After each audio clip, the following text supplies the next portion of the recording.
1990వ సంవత్సరం మార్చి 9వ తేదీన విడుదలైన కొండవీటి దొంగ సినిమా కేవలం ఒక కమర్షియల్ హిట్ మాత్రమే కాదు, తెలుగు చలనచిత్ర స్థాయిని ప్రపంచ స్థాయికి తీసుకెళ్లిన ఒక సాంకేతిక అద్భుతం. ముఖ్యంగా ఈ ప్రాజెక్ట్ మొదట వజ్రాల దొంగ అనే పేరుతో పట్టాలెక్కింది. విశేషమేమిటంటే ఇందులో హీరోయిన్గా అతిలోక సుందరి శ్రీదేవి నటించాల్సి ఉంది. చిరంజీవి మరియు శ్రీదేవి కాంబినేషన్లో ఒక పాట చిత్రీకరణ కూడా పూర్తయిన తర్వాత కొన్ని అనివార్య కారణాల వల్ల ఆ ప్రాజెక్ట్ మధ్యలోనే నిలిచిపోయింది.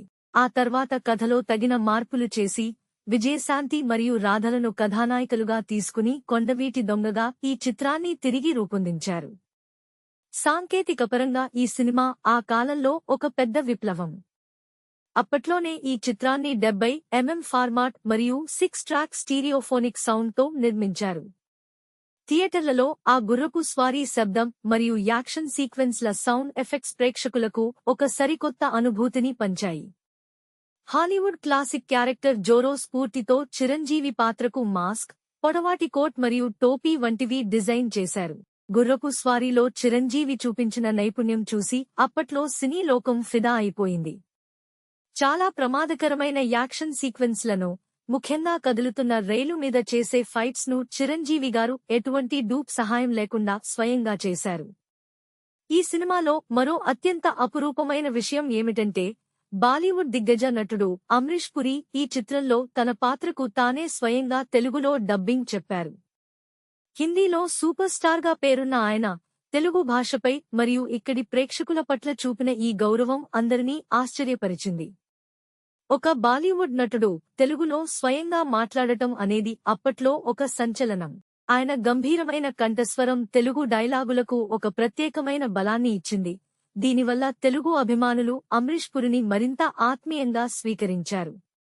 సంగీత పరంగా ఇళయరాజా అందించిన బాణీలు అప్పట్లో సెన్సేషన్ సృష్టించాయి.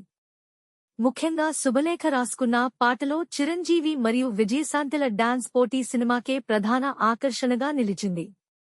దర్శకుడు కోదండరామిరెడ్డి మరియు రచయిత యండమూరి వీరేంద్రనాథ్ కాంబినేషన్ ఈ చిత్రంతో తమ సక్సెస్ మ్యాజిక్ను మరోసారి నిరూపించుకుంది. సినిమా కథాంశం ఒక పవర్ఫుల్ సామాజిక సందేశంతో సాగుతుంది. ఐఏఎస్ ఆఫీసర్ కావాలనుకున్న ఒక యువకుడు తన ఊరి ప్రజలపై జరుగుతున్న అన్యాయాలను చూసి తట్టుకోలేక చట్టం చేయలేని పనిని తాను చేయడానికి కొండవీటి దొంగగా మారుతాడు. ధనికులను దోచి పేదలకు పెట్టే ఒక రాబిన్ హుడ్ తరహా పాత్రలో చిరంజీవి పరకాయ ప్రవేశం చేశారు. అమ్రీష్ పురి కాద్రా అనే భయంకరమైన విలన్ పాత్రలో నటించగా రావు గోపాలరావు మరియు మోహన్ బాబు తమదైన శైలిలో మెప్పించారు.